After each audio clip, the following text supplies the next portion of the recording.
right now. This is where the teacher will share their screen and show you what to do. When the teacher is showing you how to do something, you should make this video box go into full screen by clicking on the full screen icon here. Try it now and this video should get bigger and cover your whole screen. When the lesson starts, you will see all the steps for the lesson appear here. These are the steps you need to follow to create the project, and the teacher will guide you through each of these step by step. Though if you wish to go ahead and follow them yourself, that's no problem. You will normally be working with two tabs, one tab for the instructions and one tab for creating the code and your project.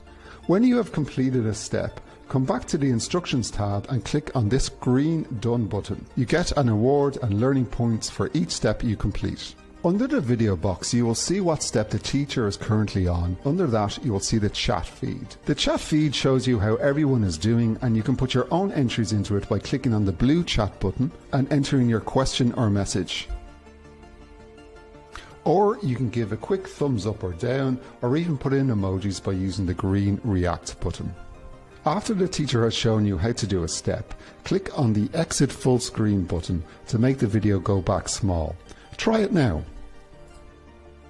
Okay, that's it for the instructions. We can't wait to see what you create. And remember, you can always come up with your own ideas and add them into your project. If you do want to share your project and your own ideas, you can do that using the purple button at the bottom of the lesson. We often show the best ones at the start of the next class. Okay, today's lesson is going to start in a few minutes, so strap in and get ready to code.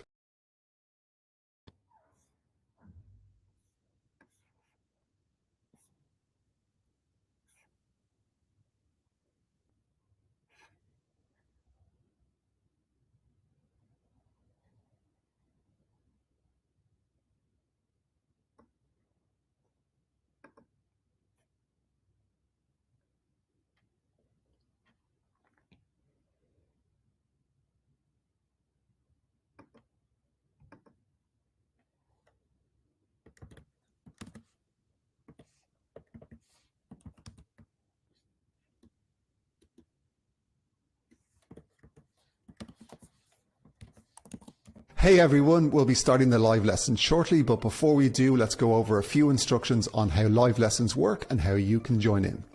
First of all, let's talk about the teacher's video box. This is the video box that I'm in and that you're looking at right now. This is where the teacher will share their screen and show you what to do. When the teacher is showing you how to do something, you should make this video box go into full screen by clicking on the full screen icon here. Try it now and this video should get bigger and cover your whole screen. When the lesson starts, you will see all the steps for the lesson appear here. These are the steps you need to follow to create the project, and the teacher will guide you through each of these step by step. Though if you wish to go ahead and follow them yourself, that's no problem. You will normally be working with two tabs, one tab for the instructions and one tab for creating the code and your project. When you have completed a step, come back to the Instructions tab and click on this green Done button. You get an award and learning points for each step you complete. Under the video box, you will see what step the teacher is currently on. Under that, you will see the chat feed. The chat feed shows you how everyone is doing, and you can put your own entries into it by clicking on the blue chat button and entering your question or message. Or you can give a quick thumbs up or down, or even put in emojis by using the green react button. After the teacher has shown you how to do a step, click on the exit full screen button to make the video go back small. Try it now. Okay, that's it for the instructions. We can't wait to see what you create. And remember, you can always come up with your own ideas and add them into your project. If you do want to share your project and your own ideas, you can do that using the purple button at the bottom of the lesson. We often show the best ones at the start of the next class. Okay, today's lesson is going to start in a few minutes, so strap in and get ready to code. Hey everyone, we'll be starting the live lesson shortly, but before we do, let's go over a few instructions on how live lessons work and how you can join in. First of all, let's talk about the teacher's video box.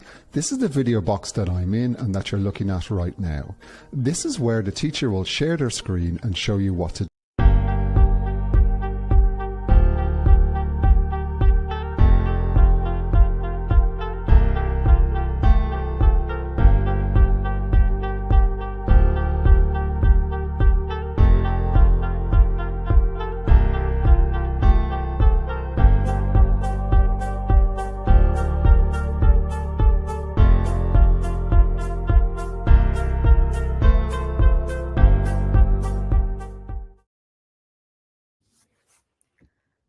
everyone. Welcome back to Code Along Sessions with Coding Ireland. And today we are back with the first lesson of 2024. I hope all of you had a great time over the vacations in New Year and Christmas as well.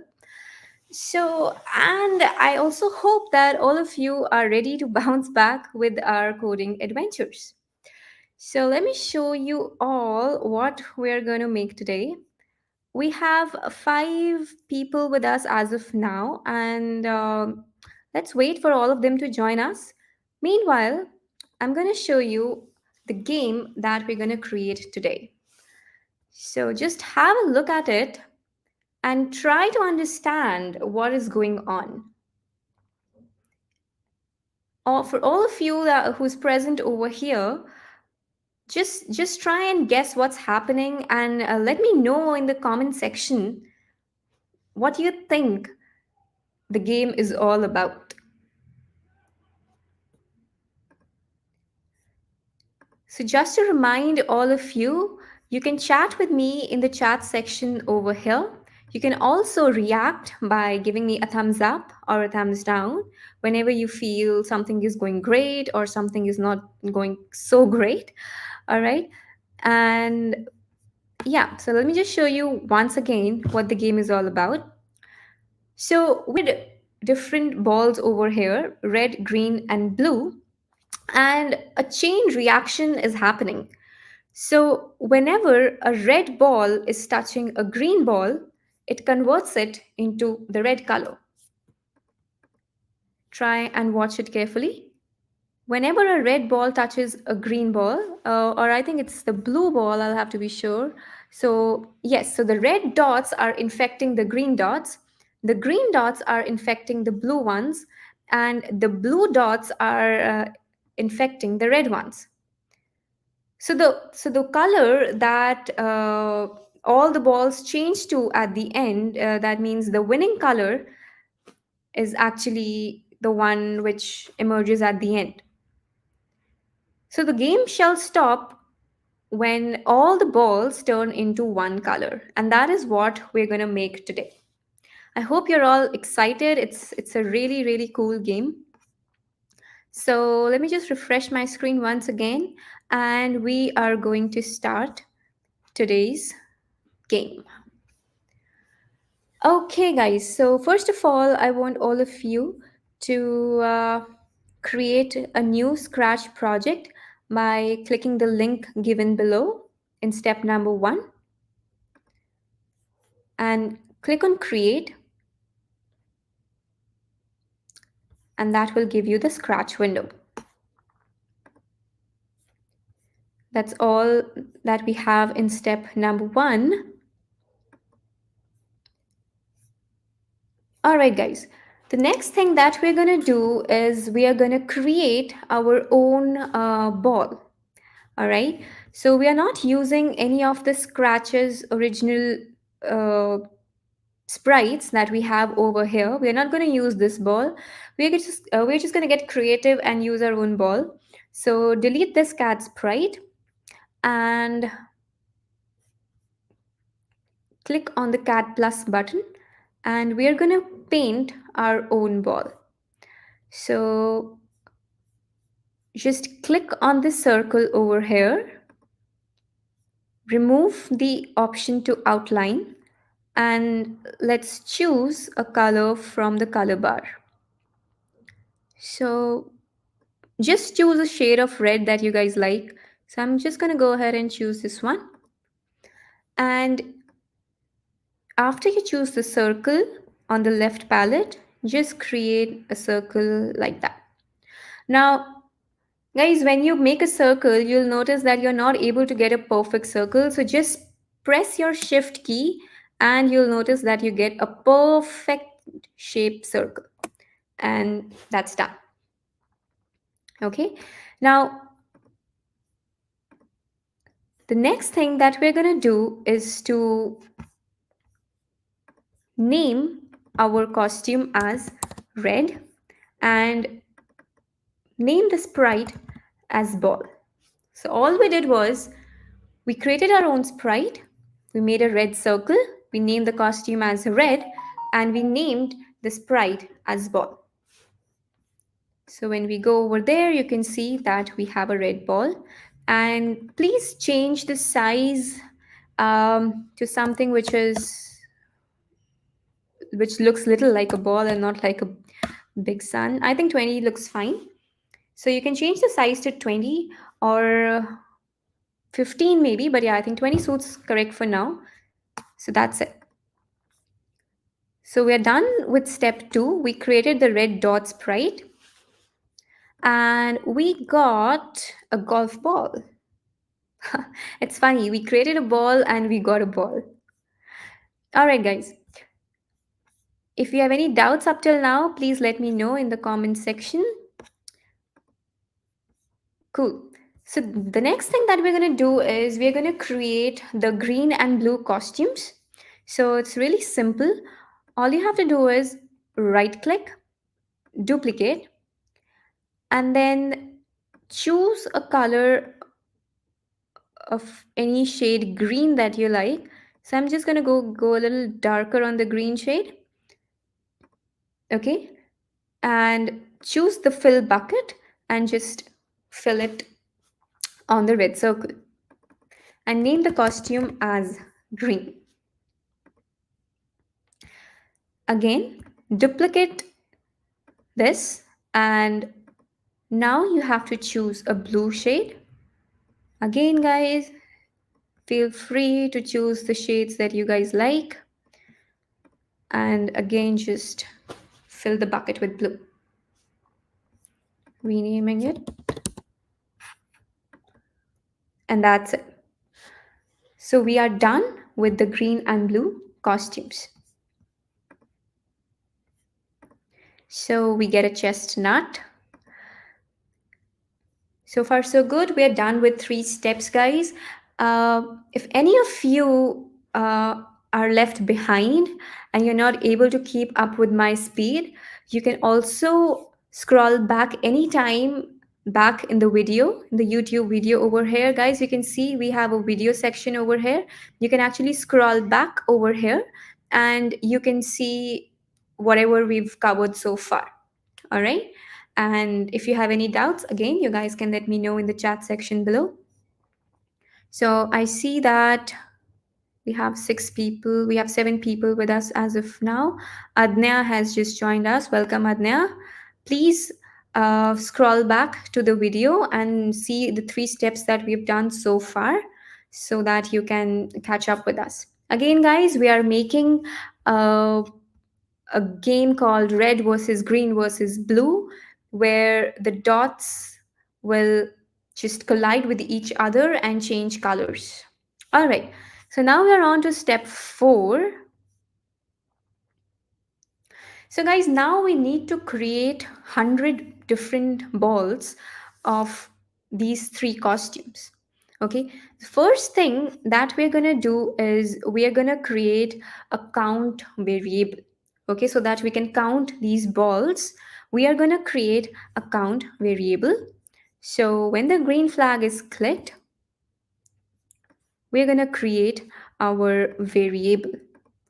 So guys, for all of you who don't know what a variable is something which is able to vary itself. That means which is able to change itself. Vary plus able, that means change. So anything that is changeable. So if I say that the weather changes throughout the year, the weather is a variable, right? Your age changes, it's a variable. Your date of birth, however, is not a variable because it remains the same, right? So the score in a game is also a variable, and the count of balls is also a variable because it can change. So to create a variable, we're going to click over here, make a variable, give it a name, let's say count. And now we are going to set the count to 0 in the beginning, because when the game starts, we won't have any balls, and slowly we're going to count them to 100. Okay, so that's it. We are done with step number 4, and we got a holy berry. I'm not quite sure what that is. Guys, do you know what that is? Let me know in the comment section. All right. So, step number 5. Now we are going to actually create these 100 clones of our ball. All right. How many of you know already what are clones? So, we're going to use a concept called cloning, and we are going to make 100 balls through the concept of cloning. What are clones? So in simple English, clone means an exact duplicate of something. So when I say I want to create a clone of this ball, that means a ball would be created which looks exactly of the same shape, size and color of this very ball. So let me show you first how cloning looks like. So if I say create a clone of myself, now myself over here means the sprite which is writing the code. So myself means the ball. So when I say create a clone of myself and I click it over here, where did the clone go? It's exactly behind my original ball.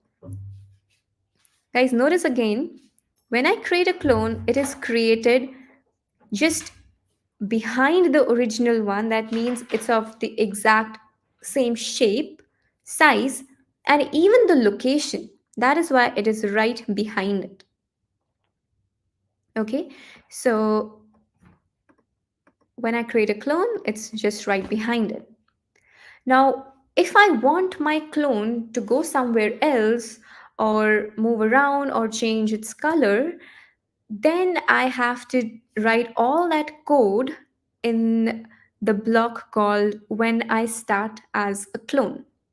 Remember, guys, that anything that you want the clone to do, you can do it only with the help of the when I start as a clone section. So if I say, when I start as a clone, go to any random position and say hello. Let's see what happens. So you guys saw? Even better, I'm gonna use a glide section so that you guys can see. See. So the clone just glided to a random position and said hello. All right. And I hope you guys understood that. So if I want the clone to change its costume, I can say that, okay, clone, go ahead and go to the next costume. So it went to the red ball costume. Okay, so once again, anything that you want the clone to do has to go inside the when I start as a clone section. So what we want to do now is that we want to create 100 clones of this ball. Okay, so let's see. Let's see again. I'm not gonna say hello anymore to it, or let it be over here. We'll delete that later. So when you create a clone, you increase the count by 1. To increase the count by 1, go to variables and do change count by 1. So you saw the count changed by 1.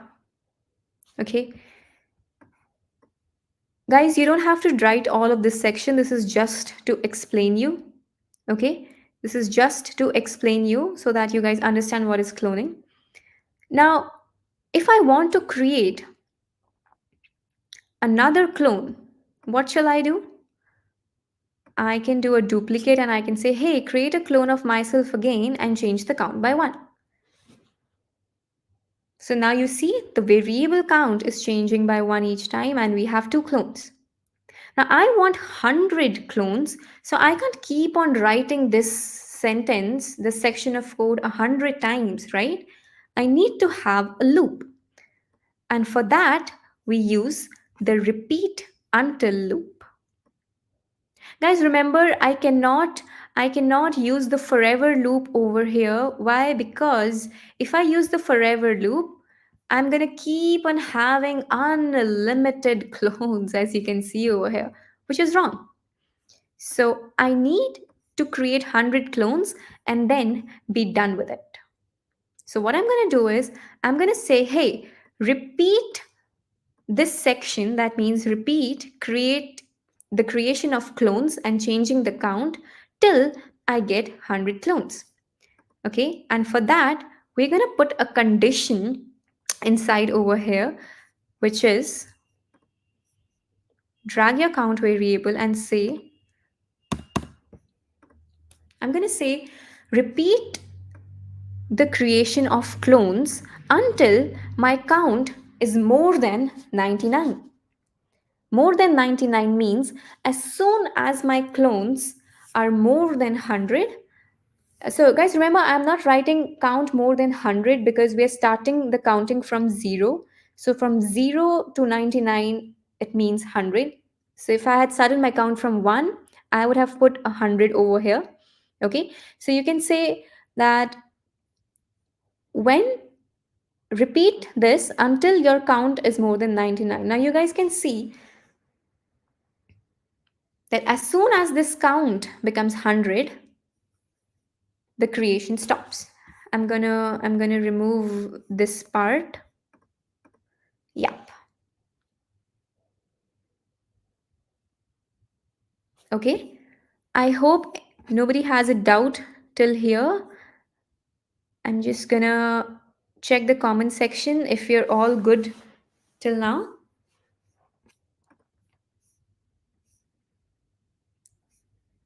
Okay, cool.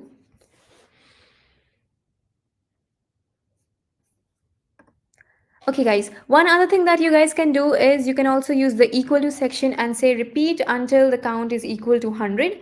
Okay, that is also one thing that you can do. But for now, we're just going to do this. Okay, so that's it. I'm removing this part as well. And guys, also add a wait section. So that, we get that effect. So we are just going to wait for a very small time, which is 1/10 of a second. So we're just going to write 0.1.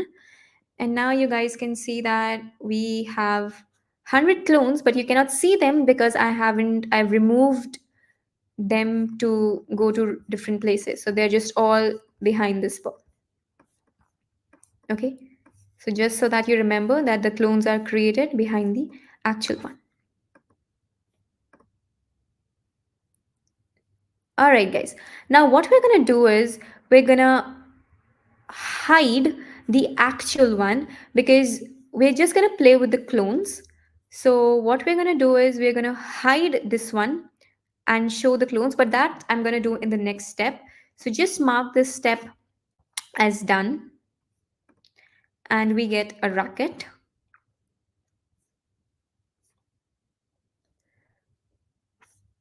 Okay, the next thing that we're going to do is we're going to make them appear randomly, as I also showed you in the next step, in the previous step. If you guys have any doubts, please let me know.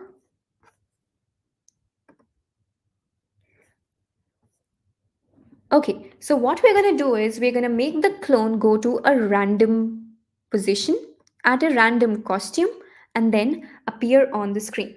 I'm also going to show you how the show and hide blocks are necessary right now. Okay. Okay, so guys, just see if I just make, okay, I'm going to just make 99 clones and when I start as a clone, we are going to go to a random position, go to a random position, and then we are going to switch. See,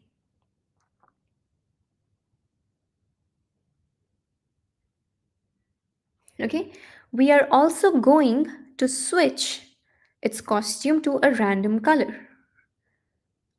So you can go to looks and then you can choose the switch costume. Okay, switch costume not to blue but to any random number between 1, 2, and 3. Guys, see, you have costume numbers over here. If you can see, I'm trying to zoom in over here. So you have 1, 2, and 3, if you can see at the top left. Now you can make use of this by going back to your code, go to operators, and pick a random number from 1 to 3. Okay, what this does is it picks any random number between 1 and 3 and put it on top of blue. Okay, so what happens now is we are switching to a random costume number between 1 to 3. And then that's it.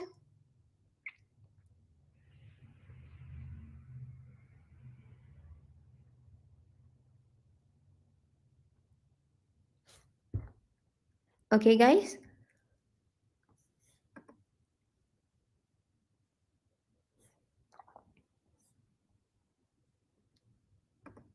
Now, let me show you why we have to hide the original ball and show the clones. Can you see where the clones are? Okay, let me, if I move them, you will see that the original ball is not moving. Okay, we're going to hide the original ball because we don't need that. Okay, we only work with the clones.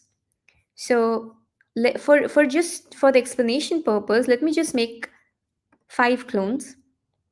Okay, and let me make them say hello. Now can you see that? Okay, all right. Now can you see this is the original ball at the center and it's not saying hello. Okay, why? Because the code written under when I start as a clone only applies to the clone, not to the original ball. Okay, so we're just gonna hide the ball. Let me hide it. You can hide it in the beginning, that's fine, or you can also hide it at the end, that is also fine. Now, see, when I hide the ball, you don't even see the clones. Why? Because when the clones were created, the ball was hidden. Okay? So, when the ball was hidden, the clones also get hidden. Why? Because they're clones. They are the exact same duplicate copy of the original one. Since the original one was hidden, so the clones also got hidden. So, what you have to do is when you hide the original ball, you have to show the clone. So see what I did over here? I hid the original one and I showed the clone. Now you can see the original one is missing from the screen. Okay, now I'll just remove this hello block. That was just for your understanding purpose, and I'll go back to 99. So far we have created a count variable and we have hidden the original ball, and till we get 100 balls we repeat the creation of cloning, and every time that we create a clone we change the count by 1, and when we start as a clone we go to a random position and we pick a random costume. And that is all that is there in step number 5. I'm sorry, step number 6. Please mark that as done. And we get a hat wedge. It's not Halloween, come on. Okay guys, you can also follow this code written in the instructions. Now I have used this block to switch to a random costume. You can also use this section which says that uh, take a random number from 1 to 3. So let's say it gets 2. So that means repeat 2 times and you switch to the next costume. Okay, even that works. That means you're going to the next costume, depending on how many times you have to repeat this loop. So try and do this thing on your own. It will give you the same result as this section of code does. So it's up to your wish what you want to use, this or this section. Okay, all right. Any doubts until now? I don't see any doubts as of now, which is fine. All right. Okay, guys, do you guys need some time? Okay, let me wait a minute so that. Hey, Stunning M, good to see you. I see that you're catching up. You're on step number 4. We have Stunning M joined us. Okay, guys, I'm gonna give you a minute before we do the last 2 steps. If anybody has a doubt in understanding the process of cloning or the repeat until loop or anything regarding the changing of costumes, please let me know. I'll gladly repeat that step again. Let me refresh the screen and see if anybody has a doubt.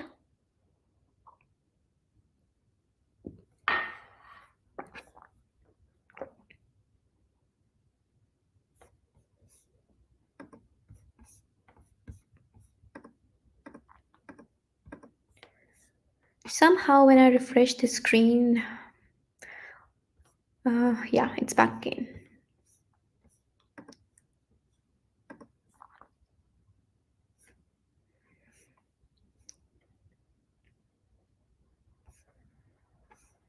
Okay, let me see how many coders we got.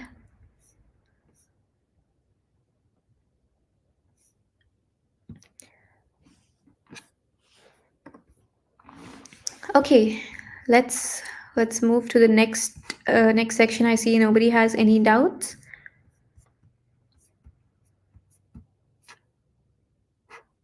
All right. Okay, moving on to step number 7. Now that we have 100 dots with us, we have to make them move. Okay, up until now, they are only at one place. Now we got to move them. So let's see how we can do that. Okay, now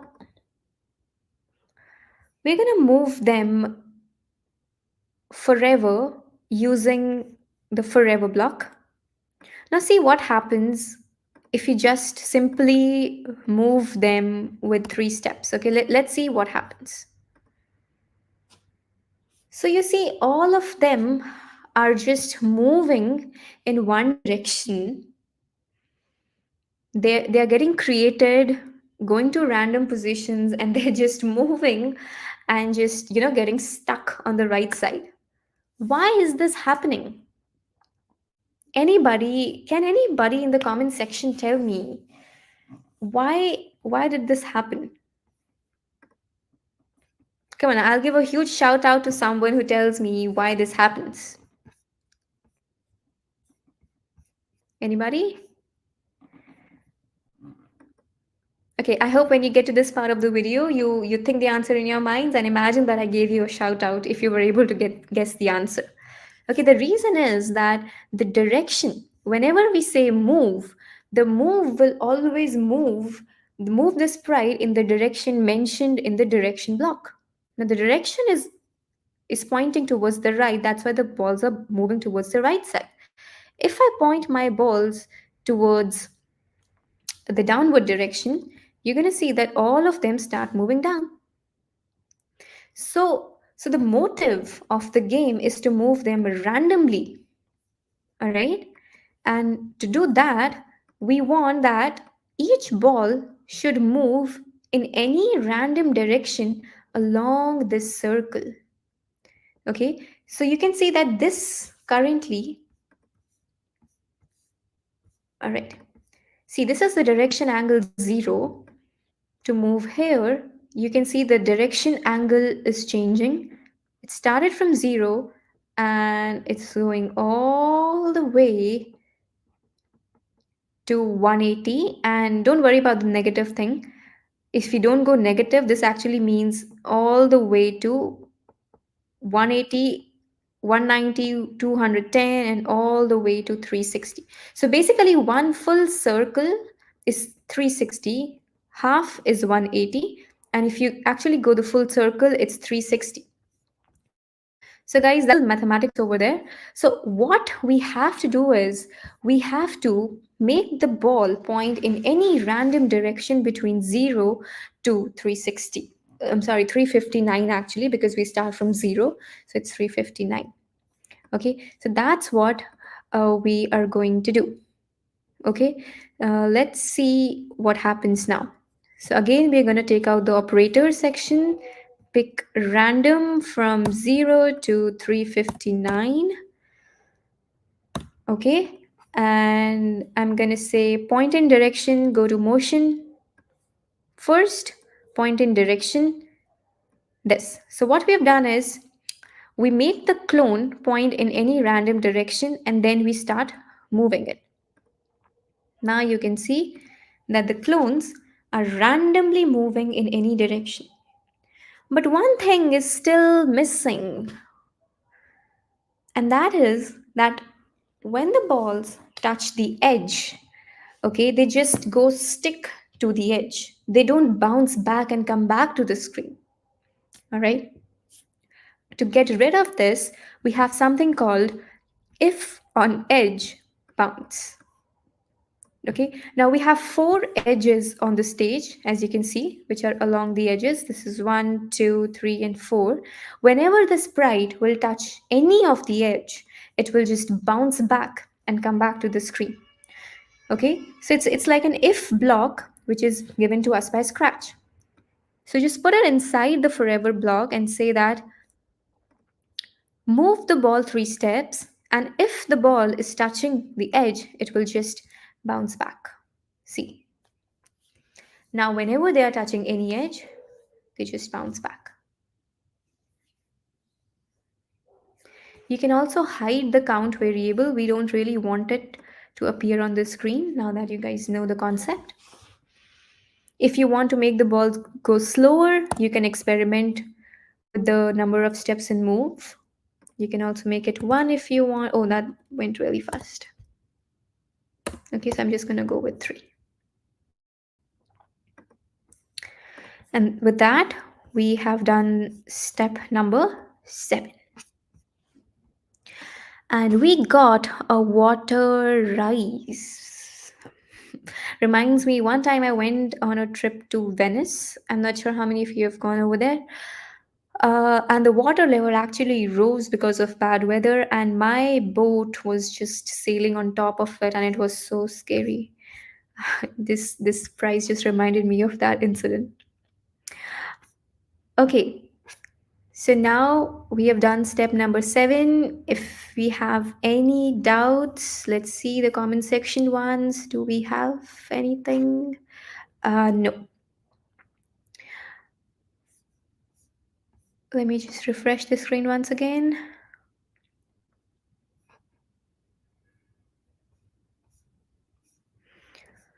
I think we are good to go.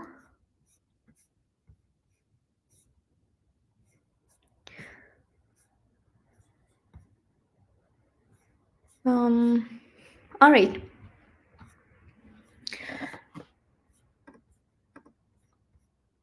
All right, cool. So now we're gonna complete the final section of our game. Our clones are up and moving in random directions. Now we just have to start infecting them with each other's color. Okay, so what we can do is now, it's very simple, guys. As I told you, everything that is related to clones will go in the when I start as a clone section. It's very, very, very simple, guys. Now the red balls are infecting the blue balls. Okay, so we are going to use an if else block. Okay, so let's see. Go down to the control section and drag out an if else block. We'll put it back inside the forever later on, but first just let's complete it. So now, how do we check if one ball is touching the other ball? We use it through the sensing blocks, guys. It does make sense, okay? Whenever you are coding, try and understand how different coding blocks are categorized into the different color palettes. Okay, so you can see that everything related to the movement of the sprite is in the motion blocks. Okay, everything related to some sort of a mathematical operation is in the operators block. Everything related to colors, size, okay, all of that is related in the looks section. So sensing is when one sprite needs to sense, okay, when it is touching something on the stage, or on it's touching another sprite or another clone. Okay, it's how you touch a hot cup and you sense that, oh, it's very hot. All right, so over here now our clones have to sense when they touch each other's color. Now we have an option over here which says touching color question mark. So all of these diamond shaped boxes, sorry, codes, give you a yes or a no answer. That is why they have a question mark over there. So I'm going to say, if drag out the third block, if color touching color. Okay, so that means, okay, first just click over here, pick out the dropper section and choose the red color. I really need to stop them for once. Okay, I'm not moving them for a minute. Guys, I need to put the red color over here, which I cannot because these balls are moving. So just do one thing, make this as 0 step so that the balls are stopped for a moment. Okay, okay, and okay, pick out the color, the red color, when the red color is touching the blue color. So what do you want when the red color is touching the blue color? We want that the blue color should change to the red color. Sorry, when the red color is touching the blue, it should change to blue. Cool. So it's like blue is infecting the red. So I'm going to say go to looks and I'm going to say switch costume to blue. Okay, that is one condition. What is the other condition that we have? Okay, so if the red is not touching the blue, what else can happen?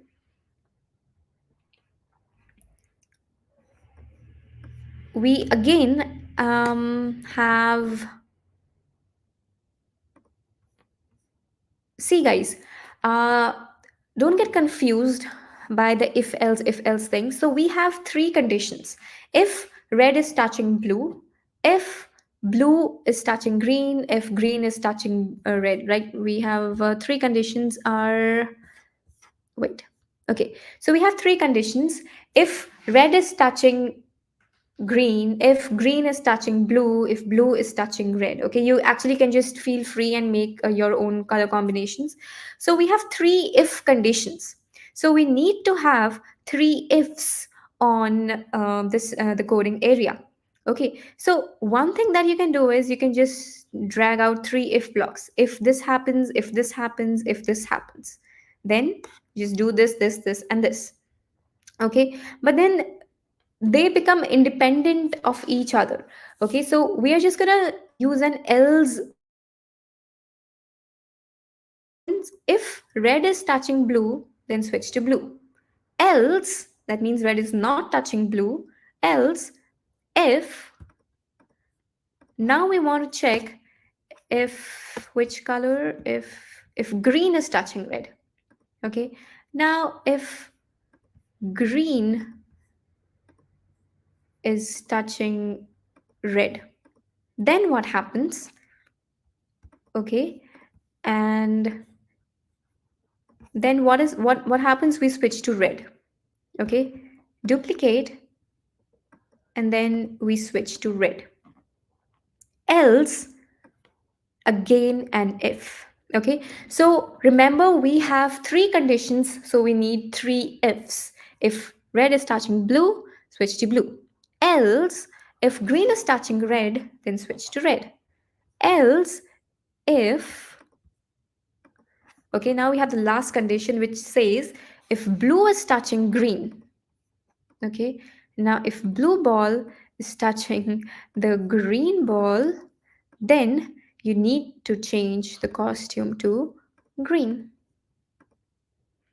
Okay, so let me simplify it once again. If red is touching blue, change to blue. Else, if green is touching red, change to red. Else, if blue is touching green, then change to green. So that means when the clones are moving, they can only fall in one of the three ifs. If not this, then this. If not this, then this. Okay. Now we need to put all of this logic inside the forever and just change your balls moving to three. So we have this chain reaction happening over here.